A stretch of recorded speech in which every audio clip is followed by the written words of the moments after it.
Minnesota.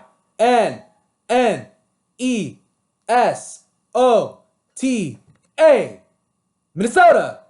Minnesota. Hey, Gophers.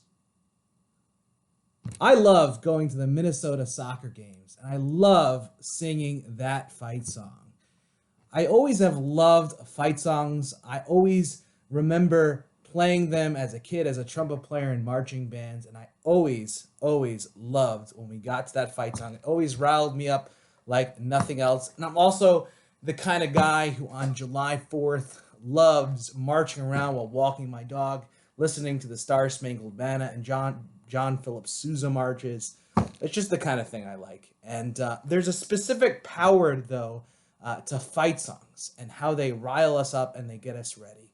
You know, I always wondered, I have season tickets to the Minnesota soccer game, Minnesota soccer team, and every single time they start the game with this fight song. And, you know, I think about the players and what they've had to do to get to that moment, to get to that level of play. How many soccer games have they played? How many games have been just absolutely terrible, and they've had to bring themselves back and think, this game could be different. This game doesn't need to be so bad. I can actually be pretty good this time. Things could be different.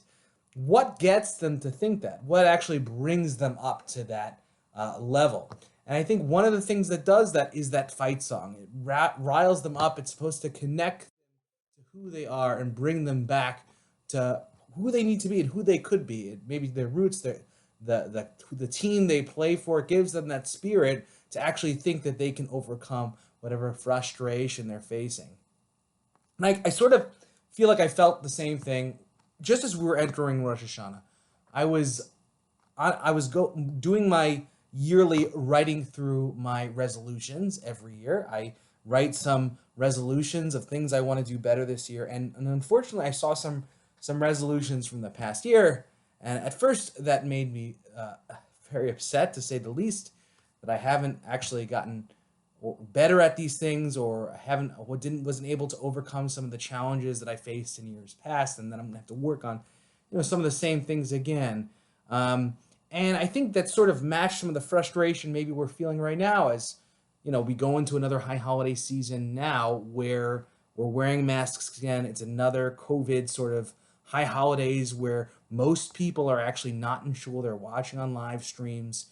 So it's again another sort of tainted high holidays by COVID, and we might look back ourselves. Where have we gone? Have we kind of changed as a country? Have we gotten any better? Have we made sort of any advancement? And it could be very challenging to go into this new year and think that this year can be different. This year we sort of can improve, and both on an individual and on a national scale. I just think we have to tap into this idea of a fight song to give us that strength, to help us to come back to realize that we can actually do better.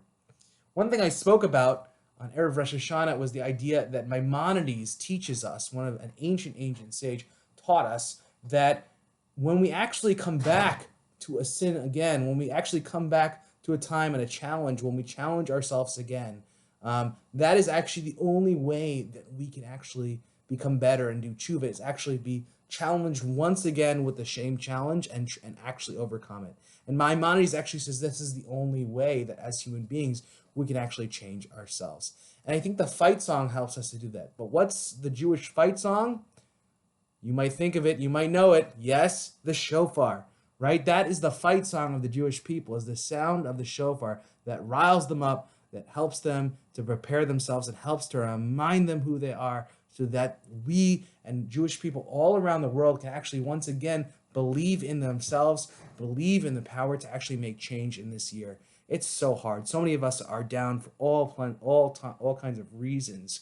But the fact is that we can actually change. We can actually improve, and Jews have improved over and over again throughout our many millennia of surviving through adverse conditions and hard times, constantly believing that we can make ourselves better. And one way we can do this, one way we can inspire ourselves, our function, our job to do in this high holiday season, at least during Rosh Hashanah, was really to listen to the sound of that shofar and be inspired. So I hope we all make change this season, and I hope You can watch this sermon in full on our YouTube page at our Erev Rosh Hashanah services. But please, I look forward to you catching us more either on Shabbat Tshuva coming up, or also on Yom Kippur, which is coming up very speedily. So thank you very much for tuning in, and talk to you next time.